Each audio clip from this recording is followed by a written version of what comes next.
हमारे साथ हम भी 7वें चरण के शिक्षक अभ्यर्थी हैं। मेरा नाम ताबिश अहमद हुआ और हम और अनीसुर भाई जो 7वें चरण के लिए ये भी अभ्यर्थी हैं। हम दोनों पटना के लिए कल निकले थे और जिस तरीके से जो भी घटना हुई थी उनका पूरा विवरण जो है वो हमारे साथ अनीसुर साहब हैं, ये देंगे। सारे भारतवासियों को मेरे तरफ से सलाम, आदाब और नमस्कार। मैं आप मीडिया बंधुओं का बहुत बहुत आभारी हूं कि आपने हमारे इस वीडियो को इस तरह दिखाया ताकि सरकार की जो पूरी पोल है वो आप लोगों ने खोल दी है। इसका मैं पूरे तौर पे आपको धन्यवाद अता करता हूं। ठीक, धन्यवाद करता हूं। मेरा मांग 5 है। सबसे पहला मांग ये है कि मैंने देखा, मुझे जैसा सुनने में आया कि तेजस्वी बाबू ने कहा कि जांच हो जाने के बाद जो है कार्रवाई होगी, अगर दोषी पाए गए तो आप इस बात पे गौर कीजिएगा। दूसरा, डीएम चंद्रशेखर बाबू ने कहा कि हमने जांच के आदेश दिए हैं। मेरा ये कहना है कि कातिल भी तुम ही हो और काजी भी तुम ही हो, इंसाफ कैसा होगा वो तुम ही समझ लो। सारी दुनिया के सामने मेरा वीडियो वायरल है और उसमें आप जज कीजिएगा कि ये सही है या नहीं है, या उसे एडिट करके डाला गया है। ये तो नहीं, आपके सामने पूरी सच्चाई है। आप उसके तहत अविलंब 5 घंटे का अल्टीमेटम है आप लोगों के पास, आप अविलंब उसे बर्खास्त कीजिए जिंदगी भर के लिए। और जिस तरह उसने तिरंगे को अपमानित किया है उस तरह उस पे देशद्रोह का चार्ज लगना चाहिए।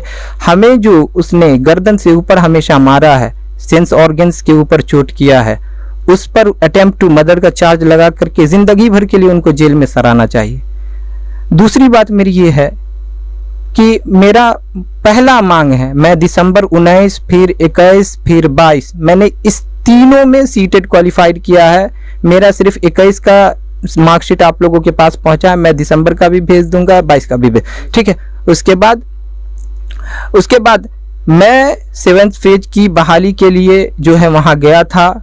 मैं मीडिया से बात कर रहा था और आप लोगों ने देखा कि मीडिया से बात करते हुए मुझे किस तरह सर के बल घसीट करके मेरे बाल को पकड़ करके पटका गया और एडीएम ने निहत्थे बेवरसान बेलाचार पर किस तरह लाठियां बरसाई। पूरे भारत ने नहीं बल्कि पूरे विश्व ने इस चीज को देखा है और पूरे विश्व को समझ में आ गया है कि अब हमारे यहाँ किस तरह की राजनीति और किस तरह की गुंडागर्दी की सरकार आ गई है। वो सारे लोगों ने इस चीज को देखा है और मैं ये कहना चाहता हूं, इस मैंने जो कुर्बानी दी है उसका एक ही है कि 7वां फेज 1 to 8 प्राथमिक नोटिफिकेशन 5 दिन का अल्टीमेटम मैंने कल ही से दिया है, ठीक है, कि 5 दिन के अंदर संपूर्ण बहाली नोटिफिकेशन जारी कीजिए।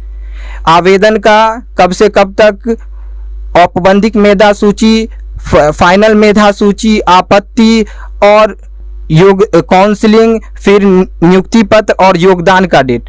किसी भी हाल में आपको दिसंबर 2022 तक इस बहाली को पूर्ण करना है, नहीं तो आप अपनी सरकार से और आप अपने देशवासियों से, आप अपने अच्छाइयों का, तेजस्वी बाबू आप युवा हैं, आप अपने युवा नेतृत्व का जो है सम्मान खो देंगे। तीसरी बात मेरी ये है कि फ्यूल से लेकर के पदाधिकारी तक का जो पोस्ट होता है उस सारे का हर वार्षिक आपको कैलेंडर जारी करना पड़ेगा और पूरी बहाली को 1 साल की प्रक्रिया के अंदर आपको कंप्लीट करना पड़ेगा।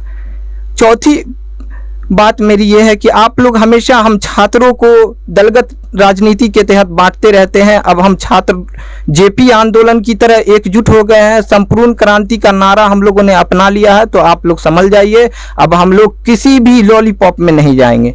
5वीं बात मेरी ये है कि आप कितना भी मुड़ी रगड़ के रह जाइए, ठीक है, हम लोग जो है हमेशा यूनिटी, एकता बनाए हुए हैं, हमेशा बनाए हुए रहेंगे। और इसी के साथ मैं अपना एक शेर कहना चाहता हूं कि दरिया अब तेरी खैर नहीं, बूंदों ने बगावत कर दी है, नादान असमझ बुज़दिल इनको, लहरों ने बगावत कर दी है, हम परवाने हैं मौत सवा, लड़ने का किसको मरने का किसको खौफ, यहाँ रे तलवार तुझे झुकना होगा क्योंकि गर्दन ने बगावत कर दी है। सभी लोगों का मैं सही दिल से धन्यवाद करता हूँ, शुक्रिया अदा करता हूँ।